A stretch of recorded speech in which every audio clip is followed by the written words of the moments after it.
Hey friends, this is JB with the 14-Day Wisdom Challenge show. Here we go. Now, there is a big old program. It's called the Lord's Challenge to Job. You ever heard about a challenge? How about the 14-Day Wisdom Challenge, friends? You're getting in this, you're pouring in. What are you getting out of this? We're thinking about actually amping this up, maybe bringing this to a new level, okay? We learned a lot from the first try, 14-Day Wisdom Challenge 1.0. But guess what? Once you take something and you start to get to it, you start to improve it, and it becomes something it can be almost different than what it was. It may have a lot of similar characteristics. Maybe the intro is the same. Maybe other things are the same. But the thing of it is that you've got to keep on growing and improving and getting stronger. Okay? Don't just get sedentary and settle. Okay? Don't settle like you're out there with like a croc on the shore and you're not getting any better. You're not doing anything, man. You should be up figuring out how to do the hula dance if you're a crocodile. You know what I'm saying? How is it the crocodile just sits out there? Well, we're going to find out what the crocodile has for us, because the Lord starts to talk about this when he's challenging Job. Now, what I want you to remember is to start to pull out your nuggets, because you want to start taking some notes here and there. Maybe type them out. Maybe cognitively just remembering, hey, look, I've got to share this with someone. So if you are trying to figure out what to pull out and you're unsure, then that's what you pull out. Pull out the parts that you're unsure with. And what you're doing, when you share, you could share your questions with someone else. You don't have to be the answer man all the time. You start to talk to them. You say, hey, my friends, what does this mean to you? Because I was reading this in Job. I'm on the 14-Day Wisdom Challenge show. I'm knocking it out of the park. I'm on day number 10, and I've been pushing in. This is the second time I had to do it because, last time I got to the 11th day, and then I forgot to do part of the program.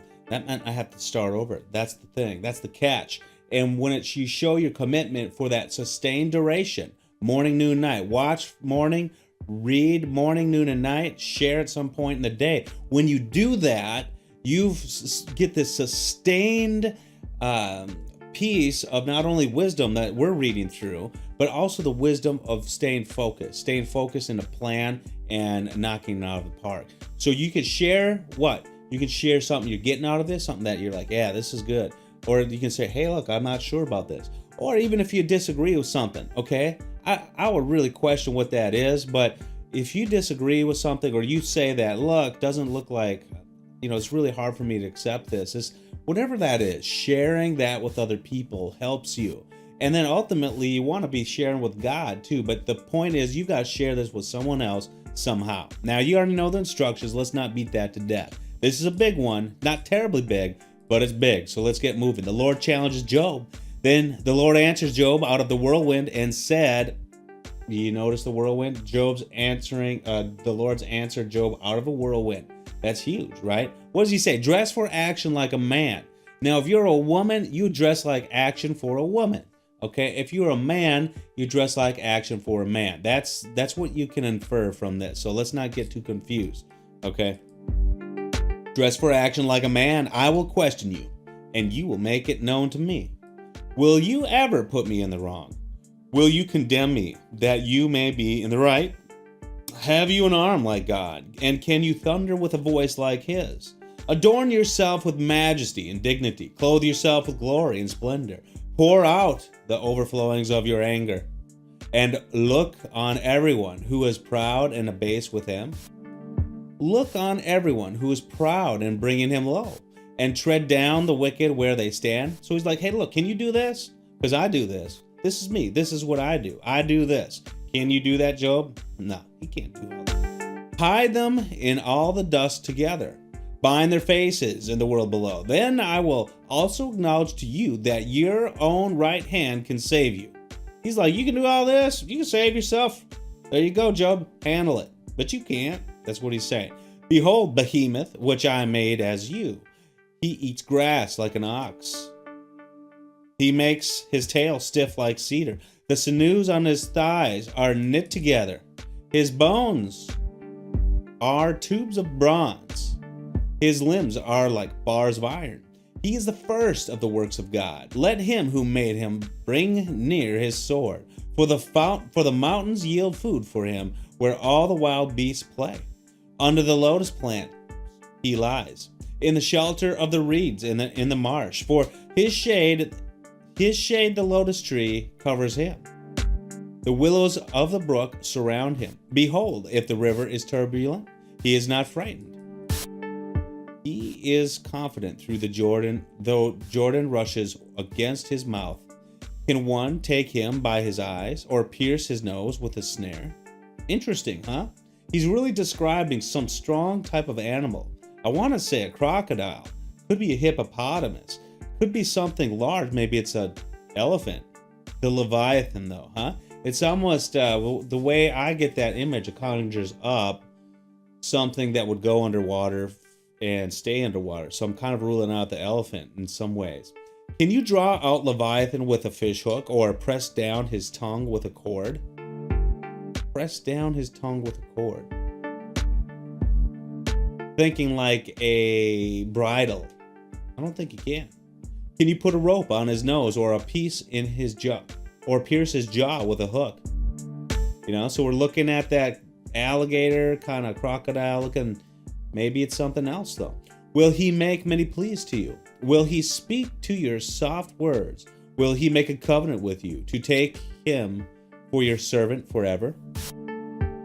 Will you play with him as with a bird? Or will you put him on a leash for your girls? Will traders bargain over him? Will they divide him up among the merchants? Can you fill his skins with harpoons or his head with fishing spears? Lay your hands on him. Remember the battle. You will not do it again. He's saying, hey, look, you think you're so hot? Try to battle this thing that you think you can control. You won't do it twice. You ever done something and you're like, man, I'll never do that again. It's just not worth it. That's what you would be saying here. Lay your hands on him. Remember the battle. You will not do it again. Behold, the hope of man is false. He is laid low even at the sight of him. No one is so fierce that he dares to stir him up. Who then is he who can stand before me? Who has first given to me that I should repay him? Whatever is under the whole heaven is mine. I will not keep silent concerning his limbs, or his mighty strength, or his goodly frame. Who can strip off his outer garment? Who would come near him with a bridle? Who can open the doors of his face? Around his teeth is armor. Kind of reminds you of the crocodile, huh? His back is made of rows of shields, shut up closely as with a seal. One is so near to another that no air can come between them. They are joined one to another. They clasp each other and cannot be separated. His sneezing flash forth light, and his eyes are like the eyelids of the dawn. Out of his mouth go flaming torches. Sparks of fire leap forth. Out of his nostrils come forth smoke, as from a boiling pot and burning rushes. His breath kindles coals, and a flame comes forth from his mouth. In his neck abides strength, and terror dances before him. The folds of his flesh stick together, firmly cast on him and immovable. His heart is hard as stone, hard as the lower millstone. When he raises himself up, the mighty are afraid. You remember let me back up. The lower millstone has to be so hard that when that mill goes around it, it's not going to break the millstone, the bottom part of the millstone. It's going to be so strong that anything put on top of it's not going to break it. It's not going to wear away fast. It's going to hold the mill. It's going to be strong, okay? And that's, his heart is as hard as stone, hard as the lower millstone. So that's significant. Not so much today, but if you were to look back, that's what that would have really meant. When he raises himself up, the mighty are afraid. At the crashing, they are beside themselves. Though the sword reaches him, it does not avail, nor the spear, the dart, or the javelin. He counts iron as straw, and bronze as rotten wood. The arrow cannot make him flee. For him, sling stones are turned to stubble. Clubs are counted as stubble. He laughs at the rattle of javelins. His underpants are like sharp potsherds. Okay, this almost removes the idea of the hippo as being part of this. It seems more like the alligator crocodile kind of beast. Maybe something bigger even. Maybe just there was like maybe a giant kind of breed like that was sort of lumbering about. He spreads himself like a threshing sledge on the mire. And that's kind of like the mire of the mire is kind of like the mud. So, who would go and just kind of hang out on the mud? Crocodile would. He makes the deep boil like a pot. He makes the sea like a pot of ointment. Behind him, he leaves a shining wake. Now let's go back to this. He makes the deep boil like a pot. Now, have you ever seen an alligator crocodile in the water? You know what they do? They get in and they do this little shimmy shake. And I'm not sure exactly what it is, but they shake and twitch in such a way that the water starts to vibrate. And that vibration can cause little droplets to even just jump up and dance like about 3-4 inches, 10-20 centimeters above the water. And it looks like it's boiling actually, just like this. Behold, behind him, he leaves a shining wake. One would think the deep to be white-haired just because he swishes and swirls that big old tail. On earth, there is not his like, a creature without fear. He sees everything that is high. He is king over all the sons of pride. What else? Anything else? Job comes back, has something to say. My friends, that's all for us though today. You want to think about what we've got. And the Lord sort of put it down a challenge. As Job said, hey, look, you can do it all. Like, you gonna handle this beast too? He can't.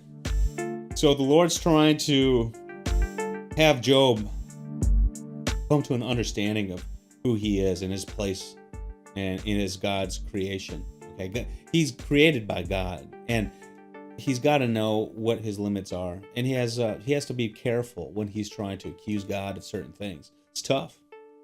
We all have challenges in life. I've had some challenges. You've had some challenges. We all got them. But one of the best ways to overcome these challenges is getting and pressing into the Lord, the wisdom. You've got a challenge, you want some tactics, 14-day wisdom challenge show, my friends. Let's do this. Get wisdom, get insight, get understanding, get it now.